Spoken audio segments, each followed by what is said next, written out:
Hello guys, welcome to the Parson series, and this will be your chapter number 1 and part 5. Now we had already discussed the different layers of the retina, right? This we had already done. Now we'll be doing in forward to it. Now these special nervous constituents are bound together. So they are talking about the layers of the retina, and they are saying that these nervous constituents are bound together by the neuroglia. Now you know this is the supporting tissue and this is responsible for holding the tissue together. The better developed vertical cells being called as the fibers of Mueller.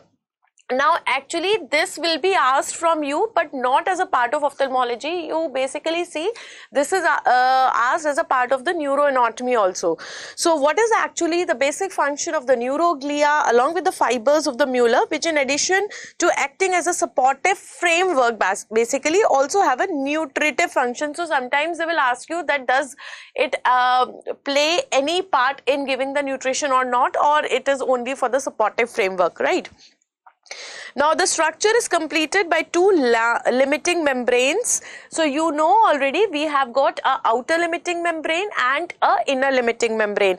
The outer is perforated by the rods and cones, and inner separating the retina from the vitreous. So this we already know.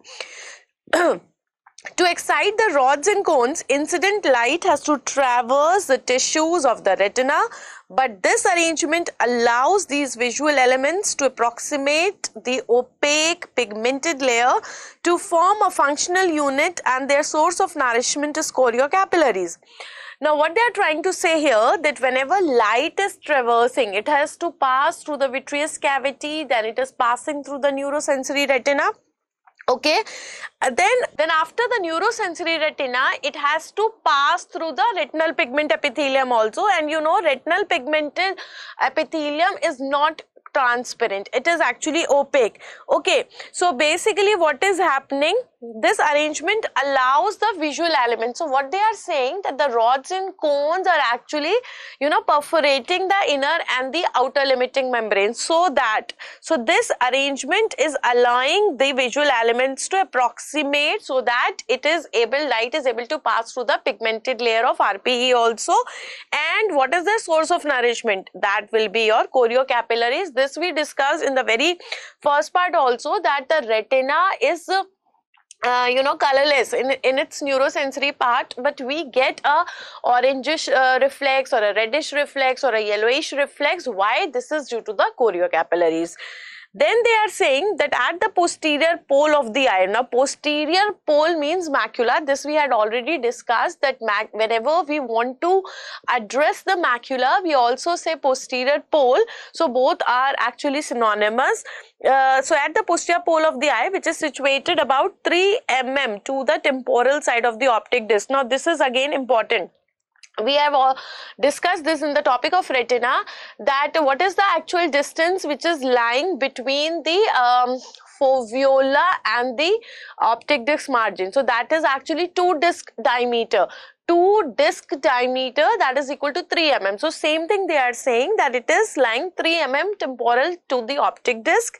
A specifically differentiated spot, that is your fovea centralis, a depression or a pit. So why fovea centralis is the most sensitive part of the retina? Because only cones are present in the neuroepithelial layer and other layers are almost completely absent here.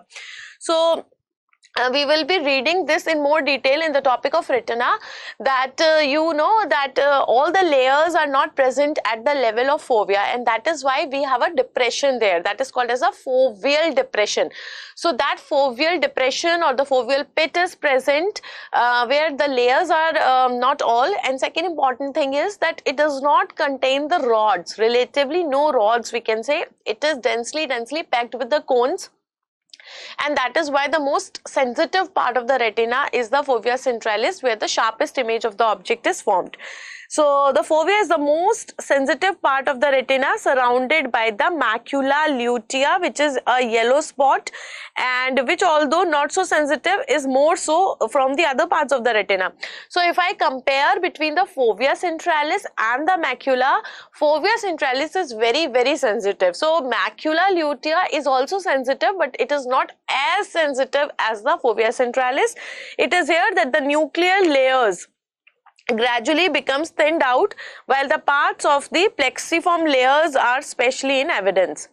Then we talk about the ganglionic cells. The ganglion cells too, instead of consisting of a single row of cells, are heaped up in the several layers. So in this area there is a thinning of the nuclear layers, while there is a thickening of the ganglionic layers, and instead of a single row they are present in the several layers here. Another important thing is that there are no blood vessels in the retina at the macula, so that its nourishment is entirely dependent upon choroid. Now this is a very important thing. Usually we studied that there is a foveal avascular zone also. We have an area where you do not have blood supply. So that phase that we talk about, phase is actually 0.4 to 0.6 mm, right? Foveal avascular zone. Now we have an area of avascularity where I do not have any vessels in a very thin area, that is 0.4 to 0.6, but we have got a blood supply there in the rest of the area. Now you will say that why I am saying that there is no blood vessels in the retina at the area of macula. Macula is the most important part of the retina, and I do require it for the central vision. So yes, it does not have the blood supply of its own, but it is getting its nourishment. That is not a problem from the choroid, and that is why, if you remember what happens, this is the thing actually that we study when we study the cherry red spot, that whenever you are having central retinal arteriolar occlusion, you have that cherry red spot because it is not having the blood supply from central retinal artery, rather it is getting the blood from the choriocapillaries. That is why whenever we have central retinal arteriolar occlusion, this area continues to remain shining because of the choriocapillaries. So that is the thing. Then if I talk about the optic disc, what is happening? At the level of the optic disc, what is happening? The fibers of the nerve fiber layer. If I talk about the nerve fiber layer, so this nerve fiber layer of the retina continues to form the optic nerve. So this nerve fiber layer is passing into the optic nerve. The other layers are stopping abruptly at the scleral canal. So this you already know that it is the nerve fiber layer of the retina that is continuing to form the optic nerve. Okay, now if you remember that you people had a doubt that whether it is a ganglionic cell layer or whether it is a nerve fiber layer that continues to form the optic nerve, and I told you that it is the nerve fiber layer that is continuing to form the optic nerve. Yes, the nerve fiber layer contains the axons of ganglionic cells. That is a different thing. Okay. Now coming to the other one, this is spanned by a transverse network of connective tissue. Now the area of the sclera through which the optic nerve fibers are coming out, it is having a transverse network of connective tissue fibers containing much elastic tissue, and this is actually called as the lamina cribrosa. This area is actually called as lamina cribrosa. Now let us try to see what is lamina cribrosa. Lamina means a layer and cribrosa means the sieve-like. The sieve-like appearance. So this area is having the sieve-like appearance. So what is happening? What happens that, you know, optic nerve is not a nerve. It is a tract. It is a very thick tract which is containing so many fibers. Like one optic nerve contains 1.2 million fibers. So when so many fibers are passing through, so what will happen? These fibers are actually making the pores in the sclera. So when you see the cut section, these will be shown in the form of the pores or having the cribriform appearance. That is why the part of the sclera through which these optic nerve fibers are coming out, that is called as lamina cribrosa. So through which the masses of the optic nerve are passing out. So if you remember, we did learn about the laminar dot sign also in the glaucoma. So whenever you are learning about the laminar dot sign, that time you should first know what is lamina cribrosa. The fibers that is the axons of the ganglionic cells of the retina are of course afferent or the centripetal fibers, but the optic nerve also contains certain efferent or centrifugal fibers. So another important thing that you have to see is that the afferent fibers are the centripetal fibers, while the efferent fibers are the centrifugal fibers, right? Now we'll come to the blood supply of the eye. So let's see what are the important aspects of the blood supply of the eye. First of all, starting with the arteries, the artery of the eye in men are all derived from the ophthalmic artery. So the first important thing is that you have to think with respect to the ophthalmic artery, which is a branch of the internal carotid artery.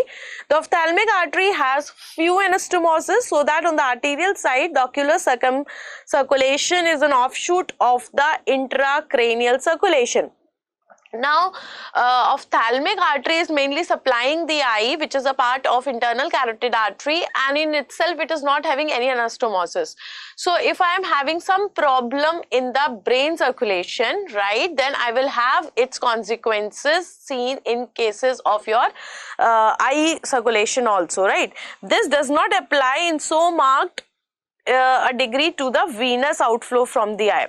So this is not comparable to the venous drainage of the eye, but this rule is pertaining to with respect to the arterial supply of the eye. In men, most of the blood passes to the cavernous sinus by the way of ophthalmic veins, but they anastomose freely in the orbit. Now there is an important thing, and here you should know the anatomy of the cavernous sinus. Cavernous sinus, you know, the sinuses are the blood filled spaces, the dural venous sinuses in the brain, and we have got so many sinuses. Some of them are paired sinuses, some of them are unpaired sinuses. Cavernous sinus is one of the large sinuses, which is a paired sinus, and the two large sinuses, if I say this is your cavernous sinus, so both of the cavernous sinus, because it is a paired, it is also connected with the help of transverse sinuses. So we have got the anterior intercavernous sinus and posterior intercavernous sinus. So this cavernous sinus is again very, very important because it is having so many tributaries, and that is why whenever we read the cavernous sinus thrombosis, you will see that you have got varied signs and symptoms, and the infection at so many places can also lead to cavernous sinus thrombosis from its tributaries. So the blood is passing to the cavernous sinus by the way of these ophthalmic veins, but they also anastomose freely into the orbit. So this is one infection from the cavernous sinus which can even go to the orbit, and that is why it is also presenting in the form of proptosis. One of the important causes of proptosis in the eye, which is presenting with the systemic features, with the what you call as ophthalmoplegia, disorders of ocular motility, is your cavernous sinus thrombosis. The superior ophthalmic vein communicating with the angular vein at the root of the nose, and inferior ophthalmic vein with the pterygoid plexus. Now another important thing is that two important tributaries of your cavernous sinus, that is your superior ophthalmic vein and inferior ophthalmic vein, they are also merging with the other veins from which the infection can be taken up from the superior inferior ophthalmic vein up to the cavernous sinus. Like for example, if I talk about the superior ophthalmic vein, so this is communicating with the angular vein here at the root of the iris, while if I talk about the inferior ophthalmic vein, this is communicating with the pterygoid plexus. So that means if there is some problem in the angular vein, or if there is some infection creeping in the pterygoid venous plexus, then by the way of superior ophthalmic vein and the inferior ophthalmic vein, it will go into the cavernous sinus and ultimately will lead to the thrombosis and the infection. The retina is supplied by the central retinal artery, this we all know, which enters the optic nerve on its surface, and how much, 15 to 20 mm behind the globe. So this central retinal artery is entering behind the globe about 15 to 20 mm, and then the central retinal artery divides or slightly posterior to the surface of the disc, and when it is entering this optic disc part, central retinal artery, before entering it is dividing into certain branches, okay, which will be considered in detail later. So we will be talking about that. Okay, the retinal arteries are actually end arteries. Now this is again an important point, and we always talk about this, that central retinal arteriolar occlusion is considered to be an ophthalmic emergency, because you should know this, that this central retinal artery divides into branches posterior to the optic disc before entering into the optic disc area, but these are all end arteries, means they do not have any anastomosis. So once there is occlusion in the central retinal artery, there will be hypoxia, right? The veins of the retina do not accurately follow the course of the arteries, but they behave similarly at the disc, uniting on or slightly posterior to form the central vein of the retina, which follows the course of the corresponding artery. Now we have got two things, central retinal artery and the central retinal vein. We have got two things. What they are saying, that though initially the course of the central retinal vein is not exactly the similar as that of the artery, but yes, when it is going inside the optic disc and then it divides into the 4 branches, then after entering into the optic disc, the course is somewhat similar and the vein is also following the course of the artery itself. Okay, now talking about the blood supply of the optic disc, that is optic nerve head. So if I talk about the blood supply of the optic disc, in that region where it is coming out of the sclera, that is the lamina cribrosa, so it is supplied by some of the fine branches from the arterial circle of Zinn. Now you will see, not very recently, but in some of the questions of the AIMS which were asked quite a few years back, like 4 to 5 years, they did talk about this circle of Zinn. So there are few fine branches which are coming from the circle of Zinn, and these are actually coming from the posterior ciliary artery. So they are supplying that part of the optic disc which is actually near the lamina cribrosa. Then the central retinal artery makes no contribution in this region. So that means we have got various kind of sources which are supplying the blood to the optic disc. We have the central retinal artery also. We have got this circle of Zinn also. Then some part of the macula was supplied by what you called as choriocapillaries also. So we have got different kinds of blood supply. The prelaminar region is supplied by the centripetal branches from peripapillary choroid vessels with some contribution from vessels in the lamina cribrosa region.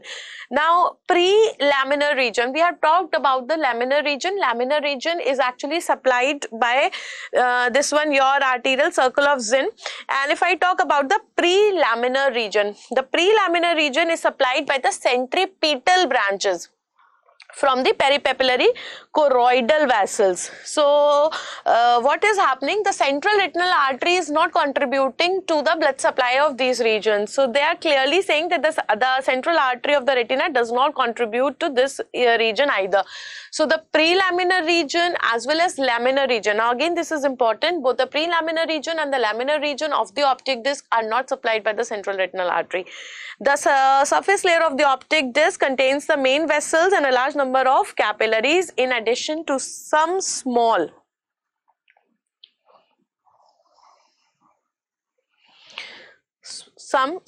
vessels also. So I think the blood supply is very, very clear.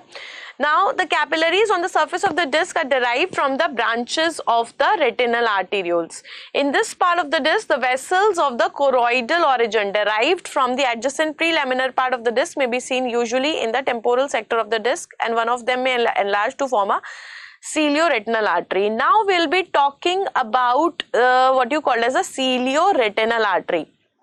Now you have seen the central retinal artery, you have seen the central retinal vein, you have seen the circle artery of the Zinn also. Then you have seen that the laminar area as well as the prelaminar area, that is supplied by the choriocapillaries. Now we are talking about the cilio-retinal artery. What they are saying, that if I talk about a certain part of the disc, there the vessels of the choroidal origin derived from the prelaminar part of the disc may be seen usually in the temporal aspect of the disc. So those vessels of the choroidal capillaries which are actually supplying the prelaminar area or the laminar area, one of them is enlarging, and that one of them which is enlarging, that is called as the cilio-retinal artery. The capillaries on the surface of the disc are continuous with the capillaries of the peripapillary retina. So those capillaries which are present on the surface of the optic disc are also continuous with those capillaries which are present in the periphery.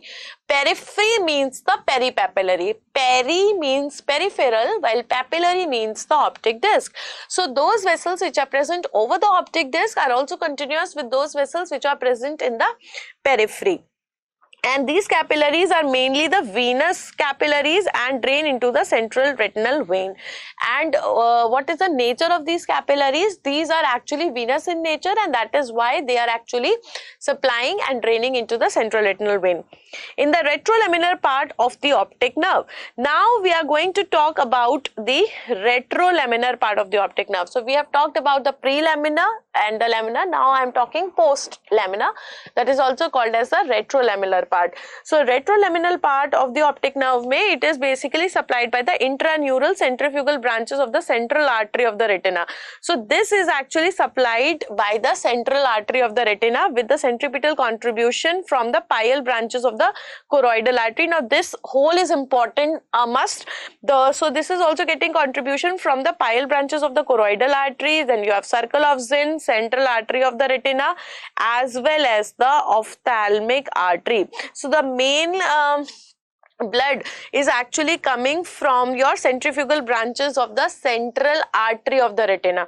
Otherwise, we are also getting contribution from choroidal artery, from circle of Zinn, from the central artery of the retina and ophthalmic artery. So basically the retrolaminar part of the optic nerve does not have one blood supply, it is getting whole lot. So I will say this is important. Okay. Then coming to the venous drainage. Now contrary to the arterial damage where you are having so many different sources, if I talk about the venous drainage, then this is mainly occurring due to the central retinal vein. So this is much more concentrated if I compare it with the arterial supply. The prelaminar region is also draining. Then there are some small sources which are also draining into the choroidal veins. There is no venous channel corresponding to the circle of Zinn.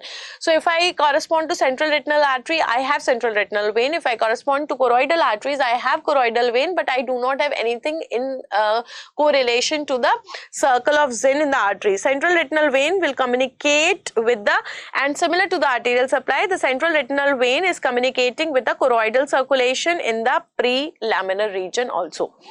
Now we talk about the uveal tract. If we go to the blood supply of the uveal tract, this is mainly supplied by the ciliary arteries. Now ciliary arteries can be divided into three groups. What are three?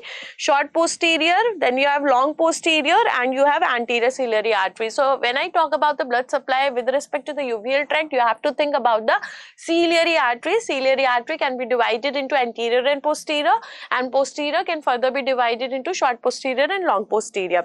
The short posterior arteries are about 20 in number. Now these short posterior ciliary arteries are 20 in number.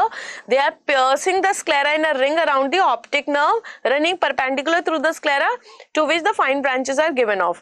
Now if I talk about the long posterior ciliary artery, they are just 2 in number. So just remember the numbers, okay, don't go into that detail. Then what is happening? They are piercing the sclera slightly farther away from the nerve in the horizontal meridian, and one is on the nasal and another on the temporal side. Now these long posterior ciliary arteries, they are just 2. So on either side of the optic nerve, you can imagine it, they are present. So if this is your optic nerve, one side I have one nasal and one is the temporal one, and it is traversing the sclera very obliquely, running for a distance of 4 mm. Both of these groups are derived again from the ophthalmic artery. Both of these means both long posterior ciliary artery as well as short posterior ciliary artery, they are coming from your ophthalmic artery.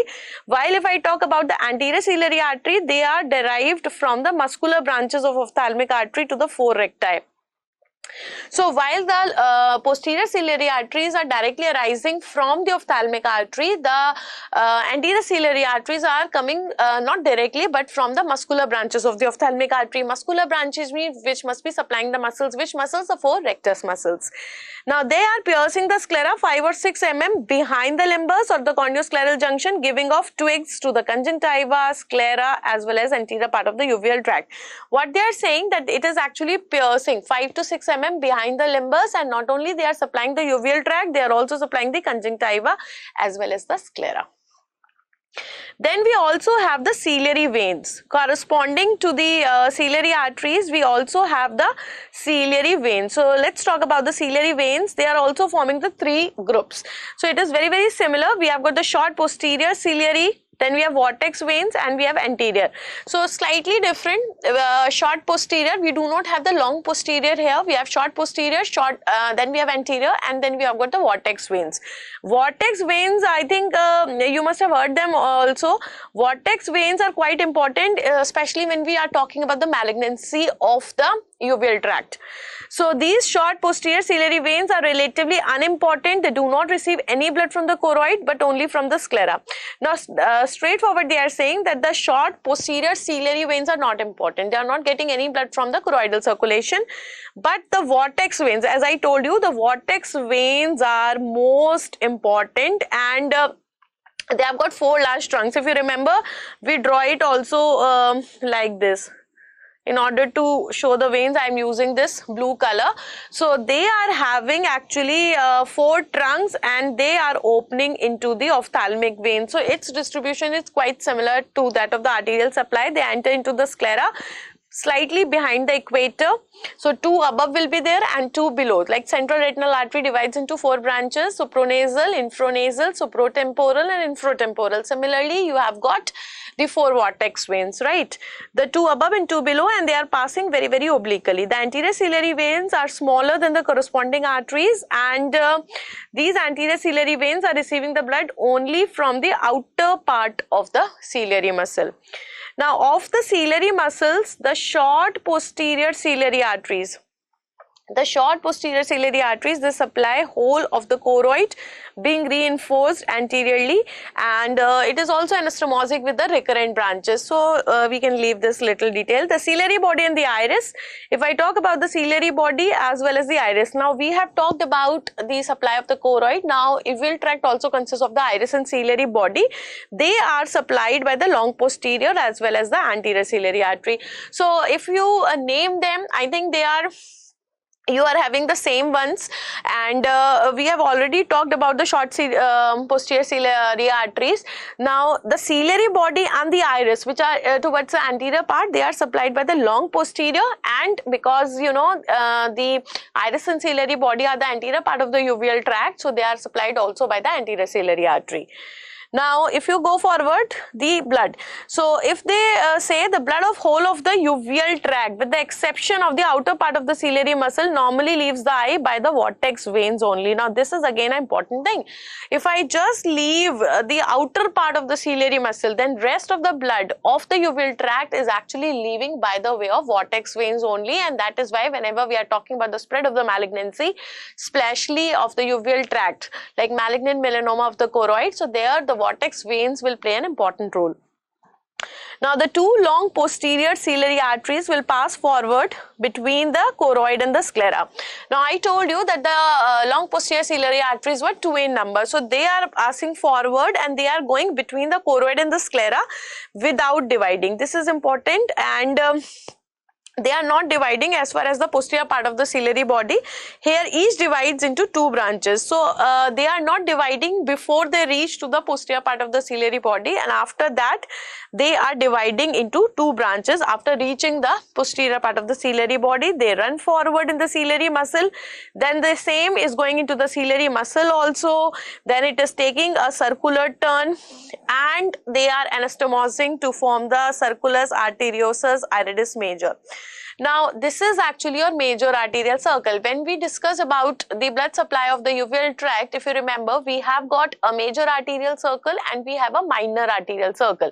So the major arterial circle, which is present at the root of the iris or the base of the iris, that is formed by the two long posterior ciliary arteries. Now you can get this question directly, that the major arterial circle or the circulus arteriosus iridis major, this is present at the root of the iris, and this is actually formed by the two long posterior ciliary arteries, right? This is situated at the base of the iris. This is another question, and it is formed by the two long posterior ciliary arteries. This is another question. So three important things: the two long posterior ciliary arteries, right? They run forward in the ciliary muscle, okay, anastomosing with each other and forming this major arterial circle. It is present at the base of the iris, and from its ciliary processes and iris are supplied. Other branches from the major circle. Now other branches which are coming from this major circle, they are going radially through the iris and then they are ending in loops at the pupillary margin. So what happens if you imagine this? Suppose this is your iris, okay, and this will be your pupillary area, something like this. So we have got a major circle which is present out on the outer side, because this is actually your root. This area is called as the root of the iris, right? So what is happening towards the root or the base of the iris? We have got this major arterial circle. Now this major arterial circle is sending the branches. It is sending the branches, and these branches are passing through the iris. When they are passing through the iris, then they are forming the small loops. They are combining together, and this will be your minor circle. At the pupillary border, this will be your major circle, which is present at the base or the root of the iris, right? All right, now going back there. So you have seen so many important questions here. So at the pupillary margin, what we have got the circulus arteriosus iridis minor. And one more point, if you remember, I told you that what is the most common cause of traumatic hyphema. So whenever we have hyphema or the blood in anterior chamber which is taking place due to the trauma, then the most important source is the major arterial circle. What is major arterial circle? What is minor arterial circle? Where they are present, and how they are forming? What are the arteries responsible for the major arterial circle? And what is the most common source of blood in cases of the traumatic hyphema? These are the different kind of questions that you can have. Okay, now coming to the tributaries of the vortex veins. The tributaries of the vortex veins which receive the whole of the blood from the choroid. This is very, very important. If you see the tributaries of the vortex veins, they are whole of the blood getting from the choroid and the iris, and they are arranged radially, the radii being bent so as to give a word appearance. So because they have got a word appearance, that is why their name is vortex veins. The veins of the iris are collected into the radial bundles which pass backwards through the ciliary body, receiving the tributaries from the ciliary processes. The veins of the iris are actually getting the tributaries from the ciliary processes. Thus reinforced, they form an immense number of veins running backwards and parallel to each other. Now if I talk about the veins of the iris, so because you know the iris has got a collarate pattern, the spokes of wheel-like appearance. So when you have the spokes of the wheel-like appearance, something like this, we have got the radial fibers. So these are also receiving the radial bundles. They are also receiving the radial bundles. They are going back and they are getting the tributaries from the ciliary processes. Thus reinforced, they form an immense number of veins running backward and parallel to each other. Now after reaching the choroid, they are converging and they form the large anterior tributaries of the vortex veins. Now we talk about the veins from the outer part. So if I talk about the veins from the outer part of the ciliary body, they will pass forward and unite with others, and they are forming a sort of plexus. So this is called as the ciliary venous plexus. This total is called as the ciliary venous plexus, and these veins are going to drain into the anterior ciliary veins as well as the episcleral veins. Now ultimately what is happening, that these anterior ciliary veins and the episcleral veins, they communicate directly with the canal of Schlemm, which is connected with the anterior chamber by means of the trabecular meshwork. Now here they are talking about the drainage of the aqueous humor. Let us revise that once. We had the trabecular meshwork, then we have the Schlemm canal, right? Then we have got the Schlemm's canal, then we have the aqueous veins, and then it is coming out through the episcleral vein. So somehow, you know, this episcleral venous pressure is also affecting the intraocular pressure. Why? Because ultimately the aqueous humor is draining into the episcleral vein. Right. Now see how it is interrelated. They are saying that this venous plexus is opening into the episcleral vein. Episcleral vein is connected to your canal of Schlemm, and canal of Schlemm was connected to the trabecular meshwork. Trabecular meshwork was having the aqueous humor, so it is also connected with the anterior chamber with the help of this trabecular meshwork. From this canal, the efferent channels form a complex. Some of them are also draining into the efferent ciliary veins into the sclera, while others are traversing through the sclera and join in the subconjunctival tissue, that is your aqueous vein. So this is nothing but you can say this is your trabecular outflow system. Trabecular outflow system of the aqueous humor. So if you will remember that, you are going to get this paragraph, right? Now coming to the clinical anatomy of the eye.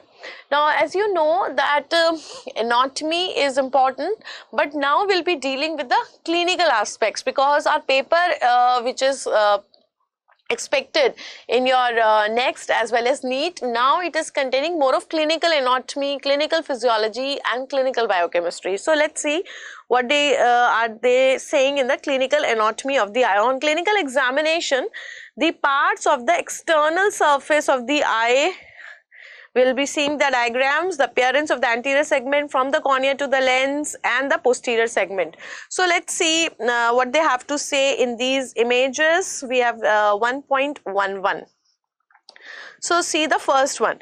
So after knowing whole lot of anatomy about the blood supply and the nerve supply, everything, now how we are able to label the structures that you are seeing on the clinical examination. So when you are doing the clinical examination, what are the things that you are going to see? So let's see that. Number one. So if you see the number one, what is this?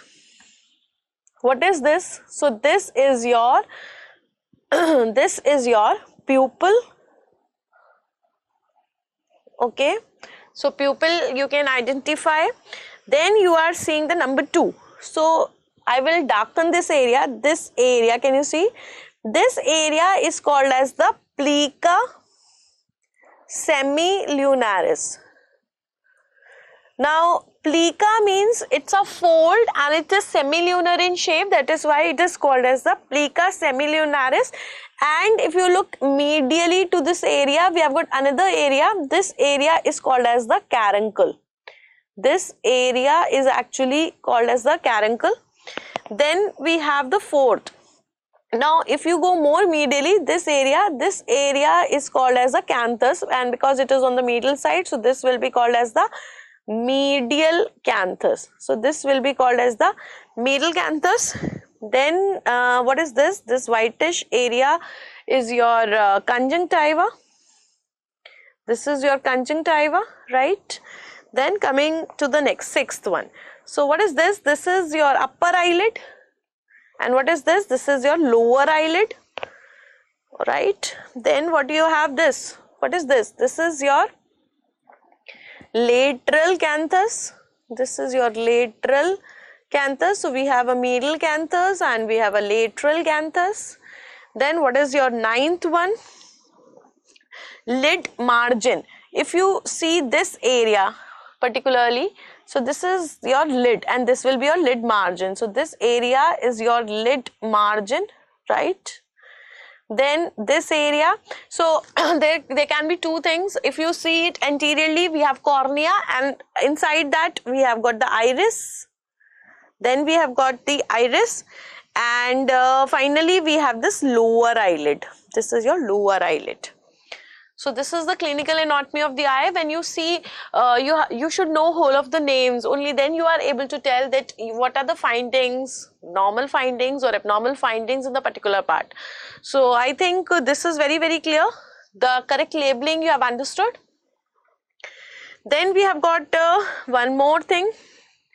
Now this is the optical section that you see in slit lamp. Now try to read this, because so many times I get this query, ma'am, how will you come to know that whether this is anterior capsular cataract or posterior capsular cataract? Now try to understand this. This kind of a section we are going to get on the slit lamp examination. So if you see this thing that you are getting, what is this? When you are getting such kind of a section, this is actually the cornea. This is the cornea you are getting. Then you are getting a space, black one. So this will be your aqueous humor. And then you are going to see a biconvex area. Then you are going to see a biconvex area. So this is your lens. That is there. So obviously this will be my anterior side and this will be my posterior side. So if I am having some opacity here, I will say it is the center one, so posterior polar cataract. If I am having some opacity here, then I will say that it is posterior subcapsular cataract. If I have something here, then it is nuclear. If I have something here, then it is cortical. If I have something here, then it is anterior cortical or anterior subcapsular capsular, wherever the place it is. So this is the section of the slit lamp. You should know how to read it. Okay. So I think this is very, very clear. Then see the third one. Now we'll be doing this in detail when we go to the retina, but in order to complete it, so this is your fundus. Look at the red glow. Now though we use different names to explain it, like orange glow, yellow glow, but most appropriate is the red glow. So this is your red glow, and what you are seeing here is your optic disc. This is your optic disc, and in the center this is your cup shaped depression, while this total is the optic disc. So this area is your neuroretinal rim. And what is the normal CD ratio? It is 0.3 to 0.4. Normal CD ratio is 0.3 to 0.4. And then you have got the major vessels. So this major vessels, if you see here, then what is happening? This darker one is the vein and this lighter one is the artery. So we have got a CD ratio that is 0.3 to 0.4, and if you look at the normal AV ratio, so if you see the normal AV ratio, it is 2:3.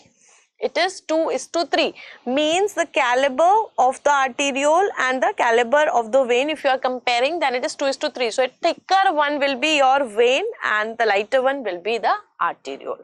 So with this we have completed the chapter number 1. I hope you have understood it and liked the session. Do tell me in the comment section, how did you find it?